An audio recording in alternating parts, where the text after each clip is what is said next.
ऐसे बच्चों से बात नहीं करनी जो हमारे अंदर गंदी बातें डालें, जो गंदे संस्कार डालें, जो गंदे मार्ग में बढ़ने के लिए कहें। मित्र वही होता है जो अच्छे मार्ग में बढ़ावे, कुपंथ का त्याग कराकर सुपंथ में चलावे, उसे मित्र कहते हैं। बिल्कुल आप अपने को सुरक्षित रखिए। देखो, जब तक आप पढ़ाई में हो, जब तक आप अपने जीवन को किसी पद पर, किसी उन्नति पर ना, तब तक मनोरंजन में मत लगो। ये जो देह का गलत संबंध है, ये तुम्हारे मन को इतनी जल्दी खींच लेगा कि फिर पढ़ाई में भी मन नहीं लगेगा, आपको अपने मम्मी पापा की आज्ञा का पालन करने का मन नहीं लगेगा।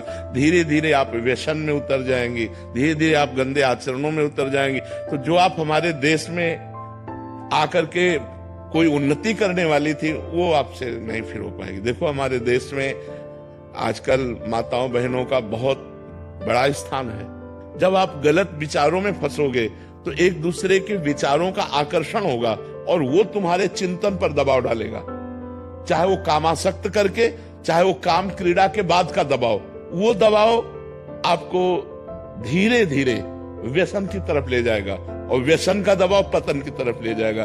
देखो, बच्चा बोला ना कि हम जब स्कूल में जाने की, तो स्कूल के हमारे मित्र हमको ऐसा, और अगर हम वैसा नहीं चलते तो हमें अहंकारी। तो अब इस बच्चे से पूछो कि तुम्हारे संग में कितने ऐसे हैं जो तुम्हारा साथ देने वाले हैं? कोई साथ नहीं देगा, उपहास और करेगा। हमारे परिवार हो, हम आपको सुधारने के लिए प्रेरणा करते हैं कि आप ऐसे आचरणों से यदि युक्त रहेंगे तो आध्यात्मिक और आधुनिक दोनों उन्नतियां आपके पतन की तरफ चली जाएंगी। अगर आप संयम से रहेंगे तो आप आधुनिक और आध्यात्मिक दोनों उन्नति को प्राप्त हो सकते हैं। तो आप बच्चा अपनी स्थिति में रहिएगा, किसी के चक्कर में मत पड़िएगा। कोई अहंकारी कहे या कोई पुराने जमाने की कहे या कोई बेवकूफ कहे, हमको इन बातों से लेना देना नहीं। हमें धर्म से चलना है, पवित्र होकर चलना है।